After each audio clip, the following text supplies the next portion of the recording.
I'm going to call the honourable member for Chifley. Thank you, Deputy Speaker. I rise to speak about the Social Security Legislation Amendment, Youth Jobs Path Prepare Trial Hire Bill. It's a bill designed in part to support the introduction of the Turnbull Government's Prepare Trial Hire program, or PATH. PATH is supposed to prepare young people for work by providing job seekers aged 17 to 24 with pre-employment training and placement in voluntary internships for between 4 to 12 weeks. And during that time, they may work 15 to 25 hours a week. Job seekers will receive payments of $200 per fortnight on top of their current income support payments while they're participating in the PATH program, and businesses will be paid $1,000 to take on an intern and then receive a wage subsidy of between $6,500 and $10,000 if they hire them at the conclusion of the internship.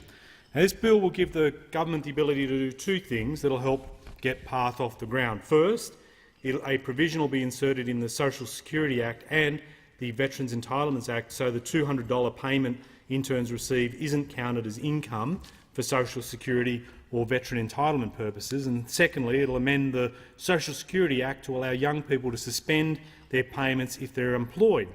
They can then restart them without reapplying, and if they lose their job through no fault of their own, within 28 weeks. The government's going to argue the measures in this bill are non-controversial. They'll argue PATH is needed to fix youth unemployment. But make no mistake, the opposition, like many in the community, have serious concerns about whether this overall program represents a fair deal for Australia's young unemployed. The reality is these proposed changes form part of a deeply flawed program, something drawn up in a rush as the Turnbull government retreats from other long-running employment programs that are failing under their watch, victims of this government's incompetence. And as they scramble and pivot to the Youth Jobs Path program, the bigger story is this: the Turnbull government is failing to provide a plan for new jobs across the nation, and in particular for young Australians. During the election, a Prime Minister who promised us the end of three-word slogans came up with one of his own and used it endlessly: jobs and growth. They might not have had a concrete plan for jobs, but at least they had a concrete plan for slogans. And it's cold comfort for unemployed Australians, especially young Australians who are worried about being locked out of the job market. And despite promising that it would tackle youth unemployment, an incompetent Turnbull government has failed to deliver. On the Turnbull government's watch, youth unemployment has climbed to nearly 13%, double the national average. According to their own figures, there are nearly 300,000 unemployed young people between the ages of 15 and 24. On top of this, the Department of Employment acknowledges there are another 170,000 people who have been unemployed for more than a year who are disillusioned by the act of looking for jobs that simply aren't there. It's a disgrace. This government has left young Australians high and dry, unable to come up with a real plan to find jobs for our young people. So let's look at how the Turnbull government's tried to help, in their terms, young unemployed Australians. Here's one of their ideas to help young unemployed get to their feet.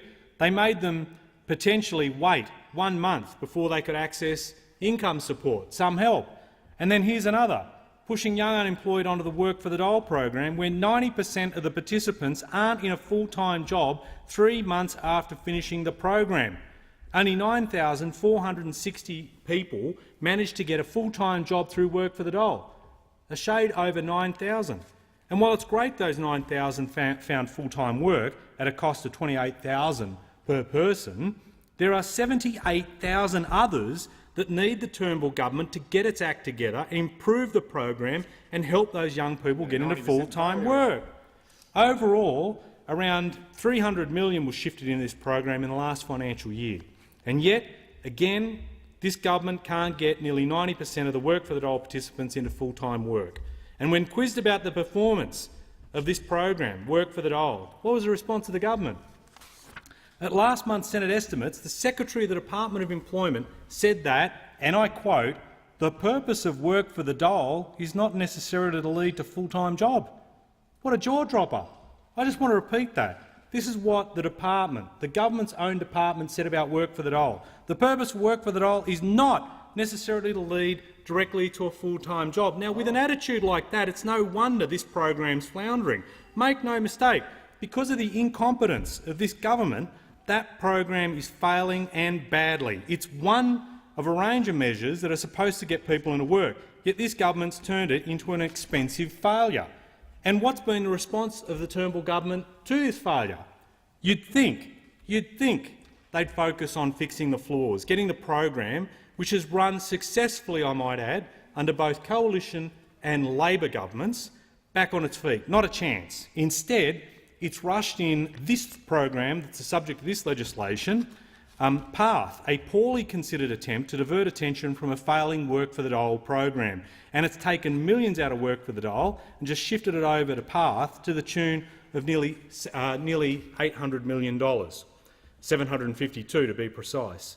Again, taken in isolation, the government's going to tell you that the measures in this bill are non-controversial, but you simply can't take these measures on face value without considering the concerns that exist about PaTH, and there are quite a few. Every year under what's being proposed, PaTH will take in 30,000 young Australians, turn them into interns and place them into businesses around the country. Might not sound like a big deal, but this is a massive shift. Previously, the Work for the Dole program was aimed at not-for-profits or government bodies like councils. And this was done for a very important reason. It was to ensure young unemployed Work for the Dole participants weren't used as cut-price labour, displacing existing workers out of their jobs. The Turnbull government doesn't care about this. It doesn't understand the significance of the change it's about to make, or it does and it's not letting on. It's quite relaxed about the fact that for the first time it will provide big businesses with a pool of cut-price young unemployed people working at a rate that is less than the national minimum wage. And let me walk you through some of the issues associated with the PaTH program that this bill is going to help support. The Turnbull government's decided to call the program participants interns, who will have income payment topped by $200, and that's provided for under this legislation. Now, most people outside of this place, when they think of what an intern is, figure it's a young person working within largely a white-collar role, for example, professional services firms like law firms. You can be pretty confident that the general public's idea of what an intern is will not match the Turnbull government's likely definition of an intern. That's because 6 months after announcing this program, the Turnbull government still hasn't even defined what an intern will be. This shouldn't be a hard thing to do. But the Turnbull government is trying to find a way to win over the general public to their new term of what an intern is. For example, it'll be quite conceivable that we will see intern waiters, or intern retail assistants, or intern construction aides. Most Australians will see right through this, that the Turnbull government will be slipping in a dodgy definition of what an intern is, and it will not benefit young Australians. The big concern about PaTH is it will be used to displace workers. Ordinary young Australians fighting to get their foot into an entry-level job will be fighting for that position with 120,000 young people, other people that will be in the PaTH program, who represent cut-price labour subsidised by this government.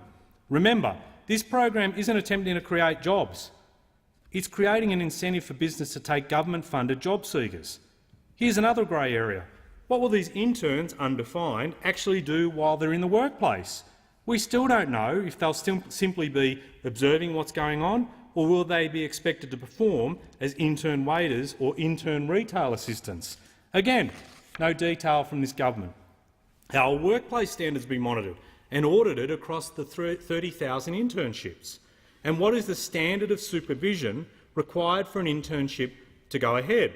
All of these important questions unanswered, and yet we're expected to support this bill that will give effect to that program. Another question. What happens to those interns who unfortunately experience a workplace incident or accident? Will they be covered by workers' compensation? According to the government, that'll depend on the workers' compensation regimes that operate in the particular state or territory in which these interns find themselves. But in some states and territories, an intern may be considered a volunteer, not an actual employee, and therefore unable to access workers' compensation. This is an issue that can't be ignored, but the government isn't really stepping forward with clear assurances. But here's the most important question. After being used for up to 3 months at a rate below the national minimum wage, will these interns actually get a job? Interns Australia recently wrote in the Sydney Morning Herald that unpaid interns are only offered employment with the same organisation 20% of the time. Their conclusions about the PaTH program absolutely scathing. Quote, "It creates an Australia where exploited interns are widespread but entry-level jobs are scarce, where business either flagrantly exploits the newest workers or doesn't know whether to hire them, and where the rights of the interns are more confused and muddled than ever before."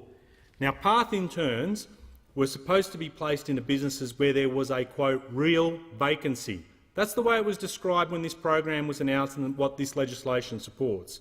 But since announcing PaTH, the Turnbull government quickly watered down this pledge to a reasonable prospect of a job.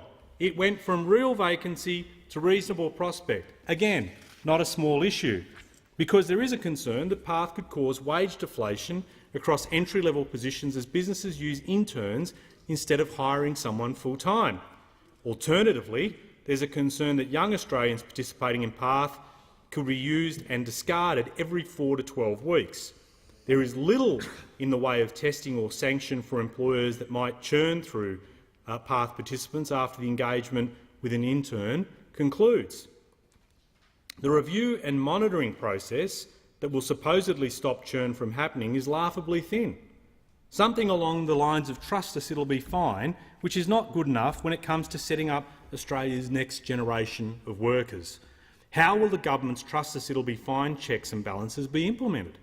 The answer is, once again, the governments wash their hands of the hard work and will ask employment service providers to do the heavy lifting. Employment service providers will be carrying the increased burden of risk assessments for waves of new interns, and the government's also admitted that employment service providers will do the upfront checks to try and weed out job displacement or churn. But they will not be paid any extra for these tasks. But if I'm wrong, I'm happy to be corrected. Employment providers are supposed to find the resources to check whether larger companies, potentially with operations all over the country, might be hiding job displacement tactics and taking subsidised interns from the government instead. There could be as many as 18 to 20,000 companies required for 30,000 PaTH placements every single year. And the government's outsourced the checking of the placements at all of those companies to the employment service providers without funding the process. Again, I'm happy to be corrected, but that doesn't look like what's going to happen. The government's own upfront checking won't go much further than cross-referencing intern placements with company ABNs, hoping to catch out sneaky displacement tactics. This is the flaw with the government's "trust us, it'll be fine" approach. There is nothing to earn that trust. Following on from this, can I point out another concerning scenario to the House, one where we test the ability of the Department of Employment to keep an eye on business misuse of PaTH? What about the situation where big hotel chains, for instance, with a flying squad of intern waiters, decides to roster those interns for 15 to 25 hours over a Friday, Saturday or Sunday?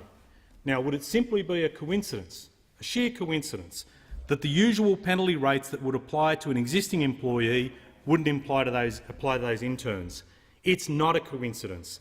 That is a real prospect, where both the interns and the existing employees lose out, especially those employees who suddenly find they're not required to work on weekends because an intern's doing their job. What's been outlined now are all serious concerns, and they've been simply glossed over by this government. And in responding to the debate over this bill, the government must provide concrete, actual responses to these concerns. They should also tell us why they're so keen to deliver a rainbow right up the balance sheets of some of Australia's biggest businesses. Many of these businesses, the big businesses, have never taken a real and sustained interest in giving a substantive start to the nearly 800,000 employees, Australians, without work. When you actually ask job-active providers, as I do, who takes on job seekers, is it small to medium enterprises or is it big business, the answer usually is small business. And the government acknowledges this. They admitted as much in the last month's estimates. In parlance that those opposite would well understand, there are definitely lifters and leaners when it comes to taking on job seekers. SMEs are definitely the lifters. Big business put up a whole range of barriers to bringing on job seekers off the Job Active network. They make it hard to bring them on. And now, all of a sudden, the biggest advocates, the biggest cheerleaders for PaTH happen to be big business, who can see a pool of young unemployed Australians at cut-price rates working below the national minimum wage. They can see them all there and deployed in a way that could potentially undercut jobs, undercut wages, and it's simply unacceptable that this system be allowed to potentially roll out without the government providing any of the assurances necessary.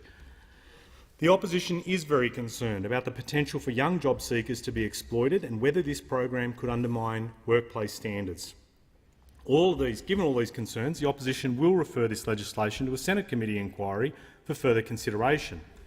It's why we'll reserve our position on this bill until the inquiry report is tabled, and we'll reserve our right to make further amendments in the other place. We're also moving an amendment to seek assurances in this place that we will get answers to the concerns we've continually raised, answers which have not been forthcoming about the system design of the program that is being put forward and the legislation that we are about to debate that will underpin this program. Frankly, can you blame us for being suspicious of the Turnbull government's motivations when you see the attractions of this program being singled out by their own backbenchers? Last month, for instance, during estimates, it was demonstrated through Senator James Paterson you just can't trust the government to make PaTH fair for young people. Senator James Paterson showed how sidestepping unfair dismissal laws under the Fair Work Act was a, quote, benefit of PaTH. In a big wink to big business, Senator Paterson took the Department of Employment through a series of questions explaining how the Fair Work Act would be dodged using PaTH. Quote, this is Senator James Paterson. Quote, I guess one potential advantage for a business is that if an intern doesn't work out, they are not going to be subject to any unfair dismissal claims or any costs in that respect, he asked. That's his question. The Secretary of the Department of Employment confirmed while they are a PaTH intern, the young person wouldn't be classified as an employee, meaning employers could take them on without risk of fair work proceedings. This creates the risk that employers will not use this program as a pathway to work, rather as a pathway to just churn through workers. It begs the question, is the Turnbull government trying to help young Australians get a job or make it easier for them to get sacked? And on top of that, the sheer volume of interns is going to increase massively. You'd think the government had a report or review to underpin their assumption that this golden ticket to youth employment would exist, but they haven't even evaluated an existing program, the National Work Experience Program. That is undergoing a review right now, not before the PaTH program was drawn up.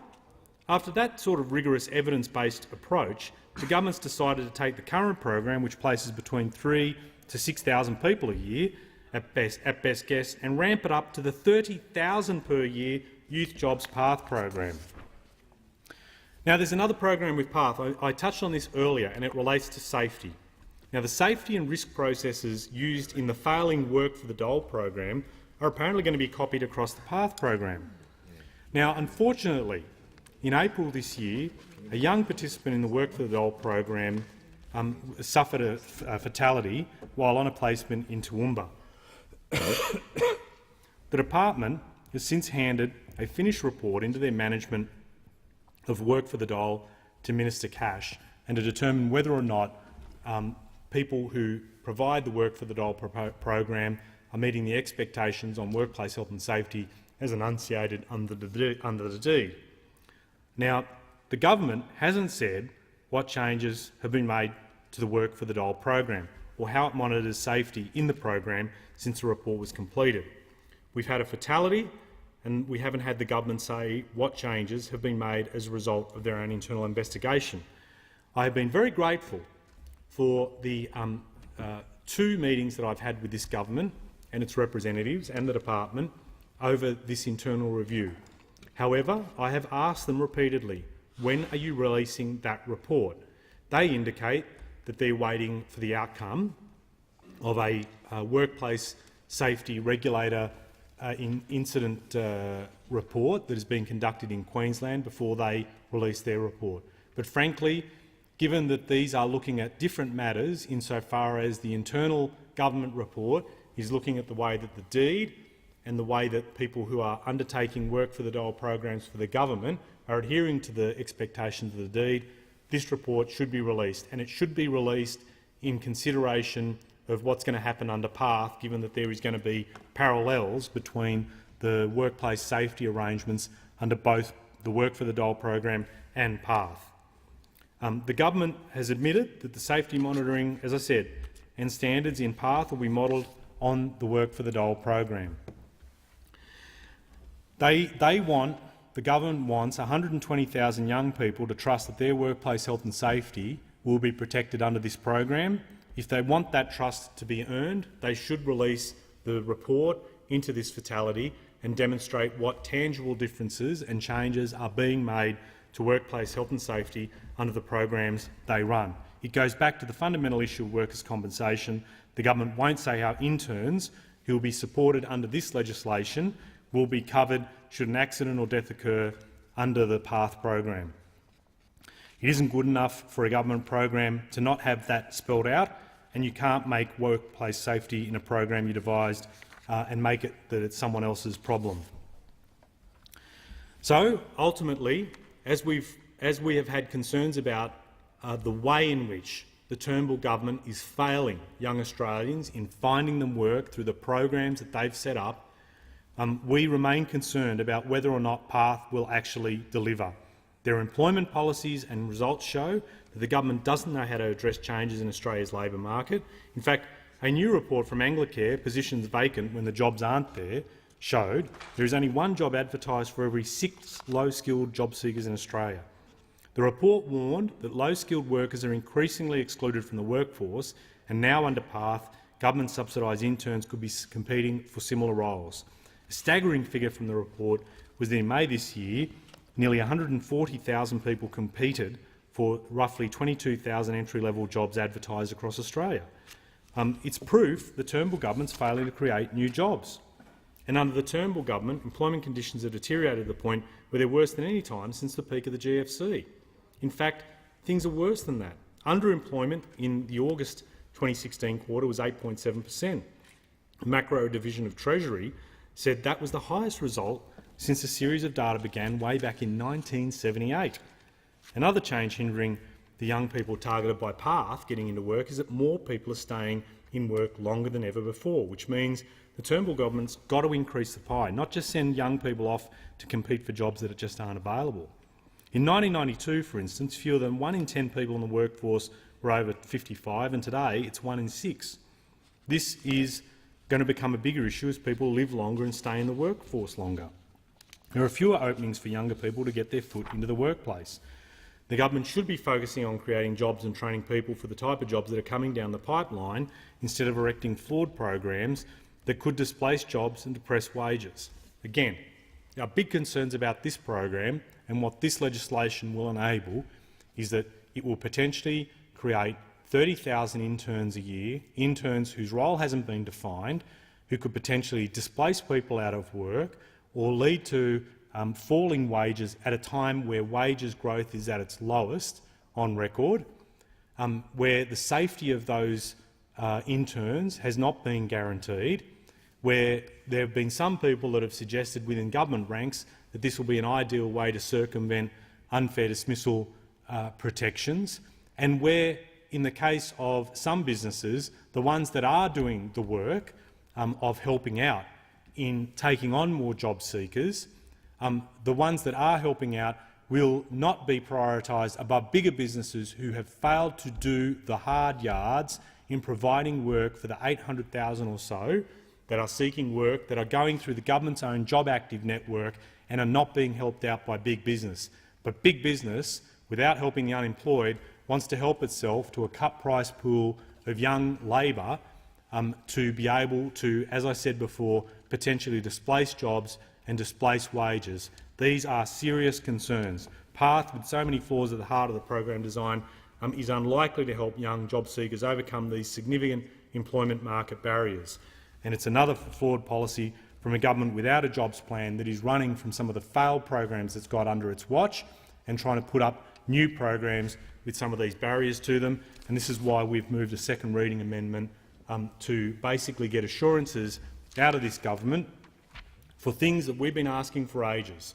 Tell us whether or not you're able to define what those interns are. Tell us whether or not they're going to displace people's jobs. Tell us whether or not they're going to lead to a cut in wages. Tell us whether or not the people that are involved in the PaTH program will have the protection of workers' compensation or like arrangements. Tell us whether, for example, you're using this as a mechanism to circumvent the Fair Work Act when it comes to unfair dismissal protections.